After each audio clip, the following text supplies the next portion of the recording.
Okay. All right, another video. Not a whole lot has happened. So I'll just do a brief little news thing today. But I think for this video, I thought I would talk about some uh, big alt-right figures. Alt-right, of course, being in quotes. There's there was an article that came out the other day that labeled a bunch of dudes as the intellectual dark web, which I think is a pretty badass sounding title, actually.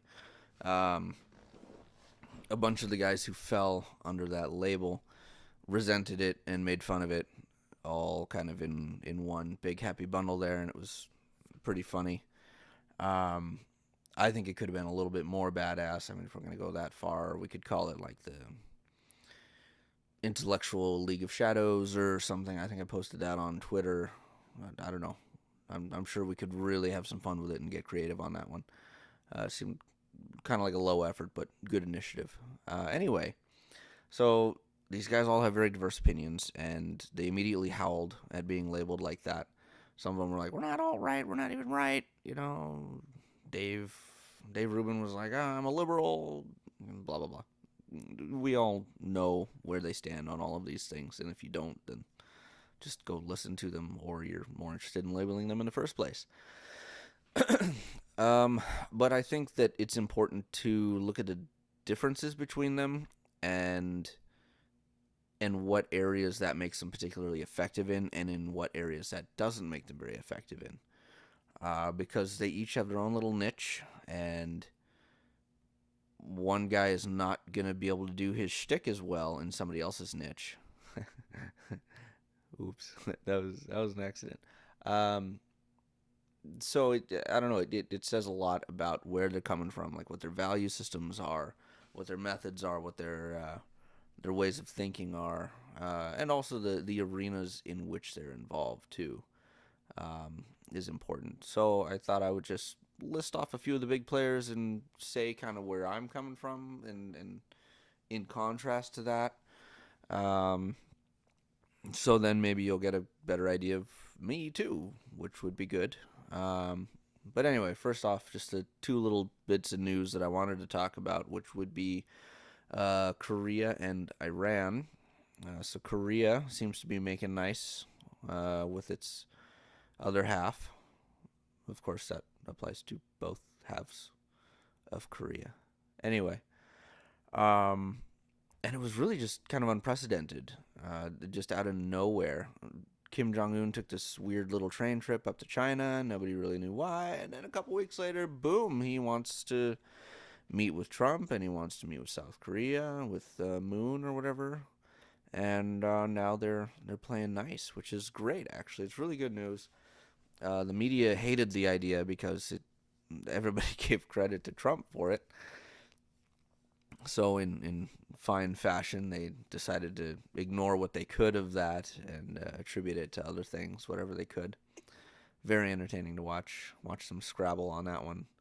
And then there were like some other weird articles where they were like, yeah, that's a good thing, but look at this other shit. I was like, come on, really?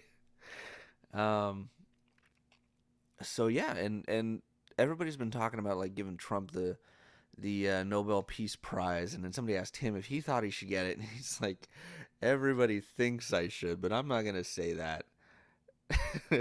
Which I thought was just like prime Trump, like the platonic ideal of a Trumpian thing to say, where it's just like so arrogant, so hilarious, just barely even bothering to veil it in a joke of humility, uh, just to stir up the people who thought to ask the stupid question in the first place. So kudos to Trump on being an excellent troll there. And for what little he probably, in all realism, in my mind, in all reality, he didn't have a whole lot to do with this. He did, in that he was a personality. I think Kim Jong Un is kind of like Kanye in that he respects a bombastic, successful, kind of ridiculous character like himself. Probably sees a lot of himself in Trump.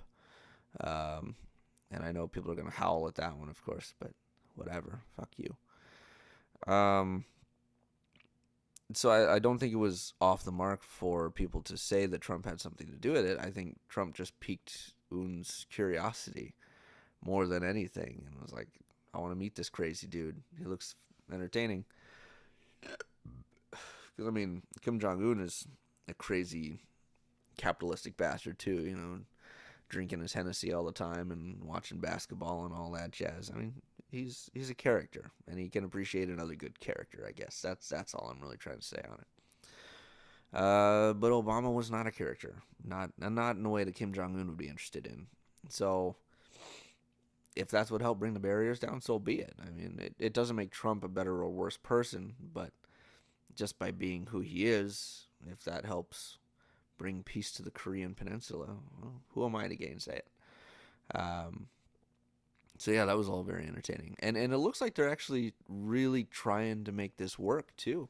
I mean, they released hostages ahead of the meeting with Trump, which they didn't have to do. So that was awesome. Definitely a step in the right direction. And then they also talked about disarming themselves, which everybody was like, yeah, right, whatever. We've heard this story before. But then it looks like from satellite imagery that they're actually tearing down their facilities. So maybe this is for real. I think people are starting to allow themselves to hope for that. So that's really good news, and I'm happy to hear about it. And then there's the Iran deal, which Trump just pulled us out of a couple days ago. And of course, leftists were just irate, very upset. Obama was very upset. He released a statement talking about what a dangerous person Trump is. And I don't know.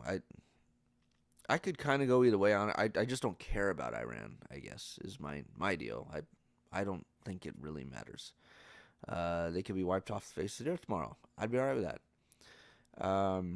So the deal itself, it seemed to be kind of working. Iran, as far as we know, had been complying with all of this stuff.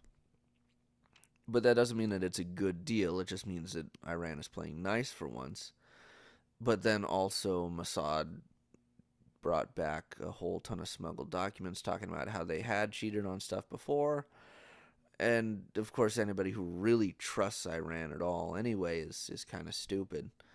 So I don't really feel bad about us backing out of that one. What Trump usually has done, though, in the past, is he'll take something Obama did, some agreement, a trade agreement or a foreign policy agreement, something like that. He'll just back out of it and he'll say, "We're out, we're done, but let's start over and come up with something else." And I've noticed that to be kind of his MO. So it's not like he's giving up on all this stuff and just abandoning it in some sort of Rand Paul isolationist sort of thing. He's just reconfiguring everything.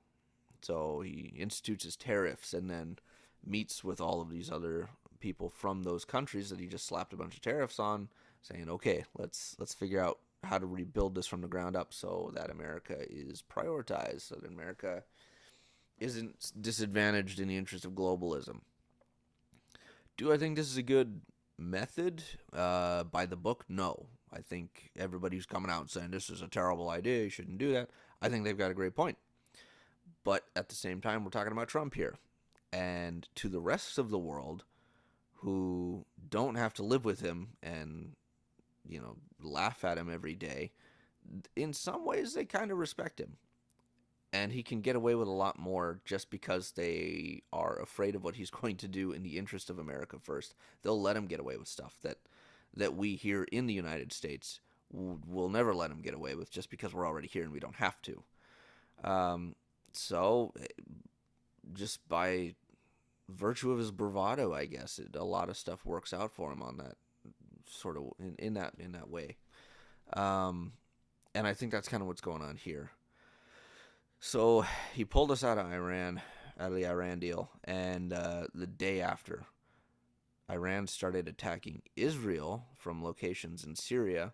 I don't know why. I don't know if anybody really knows why. if somebody does know why and I just haven't seen a news article or something, please let me know on Twitter or in the comments or something. Um, but as far as I can tell, it's just Iran being the crazy place that it is, where they have always hated Israel. So whatever sympathy I might have had for them at that point, it was like, well, okay, whatever. You deserve whatever's coming to you. So things have been kind of heating up between Israel and Iran, and that's interesting to watch. Um, if I'm not mistaken, I think Hamas launched a couple rockets like a couple weeks ago or something too. So that's not good. We'll see where that ends up. They definitely had that whole protest showdown at the border wall. Um, I don't know where that's at now, but it was interesting, I guess. I have no sympathy for that either, though. I mean, if you democratically elect a terrorist organization to govern your territory, it's like, okay, I'm out. I can't care what happens to you at this point. I can't. Like, are there a bunch of great people there? Yes, but there's just too many not great people that it's intangible for me to work with. Anyway, so that's Iran. That's Korea. The end. So now I'll just start talking about the alt-right figures. I guess I just use that phrase because that's what everybody else uses. So don't yell at me about it. Anyway, in no particular order, I just kind of started writing them out. Dave Rubin. Okay. So I got a lot of respect for him for crossing over. That's not an easy thing to do in any circumstance to be able to recognize that you're in a bad place and you need to go to the other place. It shows that he is a critical thinker. He was assessing his own personal values and comparing what he was seeing with that. So being a values-driven person is something that I really put a lot of importance on. So I've got a lot of respect for him for that. He's a very earnest guy, almost cartoonishly so at times. He'll put out his videos like, "Oh, I feel a great new wave coming, a lot of good things." It's like it's like I'm listening to a televangelist sometimes. Um, but he's a good guy, and he's got a good head on his shoulders, and he's doing really good work. So yeah, I guess that's how I feel about that. He's kind of been pushing this weird branding of himself as a free speech absolutionist in the past couple of days, which I think is weird because I don't think he really is. Simultaneously with labeling himself that, he was talking about having people not be anonymous on Twitter or something like that. Like he wanted additional benefits as a Twitter user if you aren't anonymous. Which, in terms of free speech absolutism, I think that's antithetical to that. Because the freest speech is speech that you could in no way feel any responsibility for or any negative repercussions for. And that would only be obtainable through anonymity. So by prioritizing, and he's not like talking about banning anonymity, um, but by prioritizing associating your name with stuff, that kind of makes people a little bit more conservative than they would be otherwise. So I don't know. He said a couple other things I don't remember off the top of my head, but things that didn't seem so absolutist at least. Um, if he's against the idea of hate speech like I am, then great. That's a huge step in the right direction. But as far as absolutism, not sure if I believe that. Next up on my list, I got Ben Shapiro. Probably the one that I have the most respect for out of the lot. And of course, a whole bunch of people are probably going to crucify me for that, but that's okay. Nobody really watches this anyway, so as far as a whole bunch of people, I don't know where I came up with that. I respect his argumentation. It's very straightforward, very logical, and it's concise, which is particularly efficient for him because he talks really fast, so he doesn't have to be that concise because he packs so many words into a small space. But by being able to articulate something so clearly in a very concise way, I've always respected that. Whenever somebody says something where it's like, oh man, that's how I've been meaning to say it for so long, and I just never could find the words. Like I usually have those moments with him, and that's something I really get into. He's very values driven, incredibly values driven, and it's a unique kind of values driven in that it comes from his Judaism actually, because as an Orthodox Jew, he has to study the Torah and the Midrash and all the other commentaries and things like that. He has to pore over it and weigh the different theologies against each other, and so his values are very thorough. They're very well formed within him. And I went to a Bible college for a little while, and I've done some theological study, so I definitely associate with that, where I too am very values driven and process everything through that filter. Excuse me.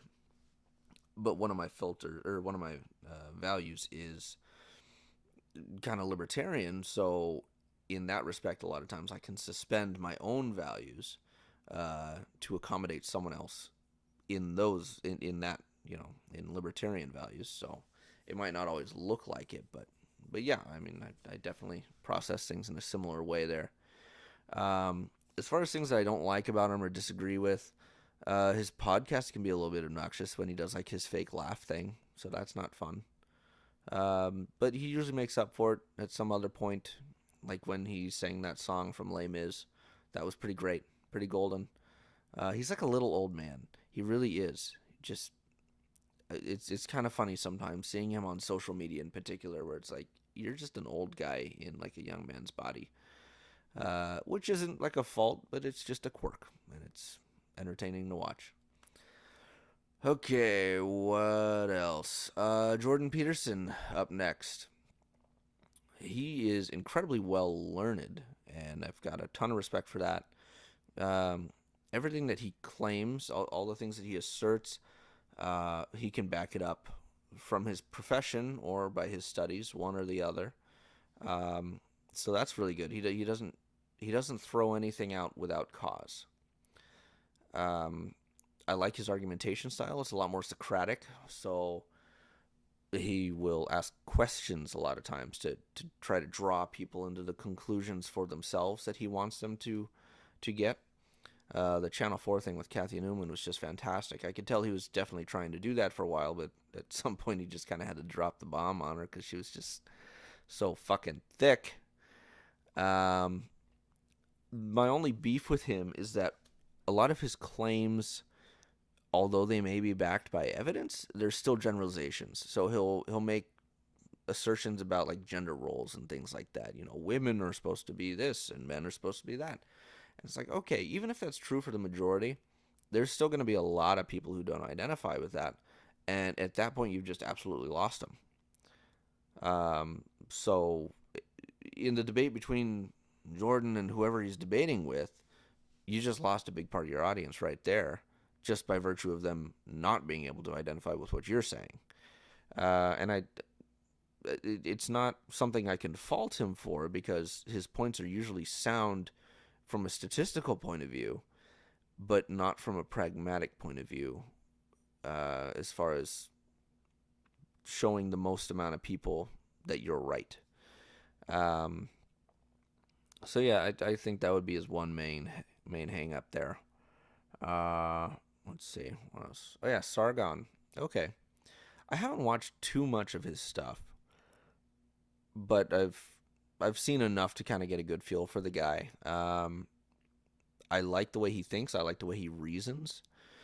He's got really good argumentation. I like that debate that he did with Thomas Smithcon or whatever. That was really good, and he definitely owned that guy. That guy just rage quit. He was a pussy. Um, but he does definitely get personal in his attacks. And the thing about personal attacks in the public forum, I can understand where it comes from. As long as you give your opponent a way to redeem themselves, I'm fine with it. Because I call people all sorts of names all the time, but that doesn't preclude them being able to change my mind about them. Like, we could still be friends. If I call somebody a piece of shit, that doesn't mean that we can't be friends still. It doesn't mean that I don't respect them as a person any less. I've got plenty of pieces of shit for friends already. It just means that I don't like one particular aspect of you or what you're doing, or there's one thing that I don't like. You're a piece of shit for X, but for Y, Z, A, B, C, D, whatever, uh, we could probably get along just fine. And if you want, we can always just talk about it like grown-ups, without calling each other names. And then we could work through it, and maybe you'll be a better person that I could respect in this arena. And I see that Sargon is capable of doing that. He certainly did it with Lacey Green, to the point of apologizing, which is really a powerful thing to be able to do to your opponent. I think more people need to work on reconciling. So I had a lot of respect for him for doing that. But aside from that, I really haven't seen a whole lot of effort to reach across the aisle. Um, and that would be probably my biggest criticism of him. The other one that I would have is that sometimes he's a little bit inconsistent, I guess. Maybe he's not inconsistent, but um, how to put it? Well, he did the Change.org petition against social justice classes, and he did say that it was a temporary suggestion, to reconfigure things and figure things out. But I that doesn't sit well with me. I would not have done that. That smacks of censorship, even if it's only temporary censorship. I just think that colleges should be able to teach anything then. Like, if you're going to have that kind of class, then you need to have other similar types of class in a very different philosophical vein. So if you're going to teach radical feminist ideology, then you should also be able to teach National Socialism. You should be able to teach a Nazi class right alongside it. Otherwise, don't do either one, or make sure that if you do teach that stuff, it's in a purely academic way, where it's like, this is a perspective, this is a philosophy, this is how it works, these are the conclusions it makes, this is how it draws those conclusions, and you can decide for yourself whether you're gonna subscribe to it or not. So yeah, and then Count Dankula was kind of with him on that one too, and I didn't like that. Uh, Dankula is just kind of a rough diamond, I think. He's definitely got some star quality to him. He's just not like a public speaker type, really, so much yet. I don't know. I don't know the guy. Anyway, next up on my list, Milo. He's fun. He's very smart. He knows his facts very well. He's charismatic. He's very entertaining. And I think he does his best work when he's debating with somebody. I've seen him debate people, and he's very astute. He's very straightforward. He's not abusive. He's respectful. And he's spot on. He's got all the facts to back him up, and he does a great job. It's when he's just all by his lonesome that he sucks. And he gets like abusive, and he makes all these weird arguments and offensive arguments just for the sake of doing it, because free speech, which free speech is good, and it should allow all of that. But that doesn't mean that what you're saying is making much of a point, just because it is a radical exercise of free speech. So, I don't know. If he's with someone else, I really respect the guy. If he's not, not so much. Who did I have next? Oh, yeah, Crowder. Kind of a similar thing to Milo in my mind, actually. He's got more of the traditional America vibe to him, which is actually a lot of fun. Um, he's very values driven too. I think he could do with a couple more values. For example, like in his headlines, a fat SJW walks into a gun store, that kind of thing. It's like, okay, so you're not like a strictly speaking journalist, so you don't have to adhere to those standards. But that doesn't mean that we should just like add abuse to this sort of thing. Needless abuse, irrelevant abuse. It's kind of like building a Death Star with the exhaust port in it intentionally. Like that's kind of what he's doing. He's got all the facts and figures. He's got good arguments, entertaining arguments too, which actually goes a long way. But then he'll just throw something like that in there and kind of derail himself in a conversation. Because, like, we could have talked about people going into a gun store and throwing stuff around and making a scene, but now you've also given us an opportunity to talk about how you just hate fat people and how worthless is that. Um, so I think he just kind of stabs himself in the foot sometimes with stuff like that. Just abusive without cause. And it might get him some clicks and it might get him some money, but what good is it really, you know?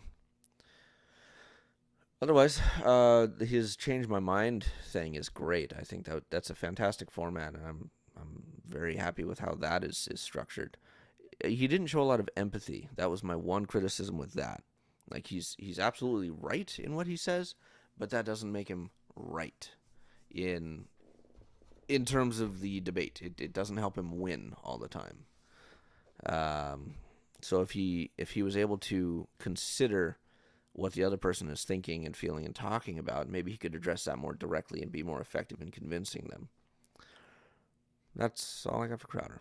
Last on my list is Ian Miles Chong. He's a fun guy. I like his Twitter feed. I like browsing what he's got to say. And of course, he's a video game man, so a man after my own heart. And again, kind of with the Ruben thing, mad props for coming across the line, you know. I mean, that is not the easiest thing to do. However, I think in his case, he could be a little bit more gracious to some of his older peers, actually.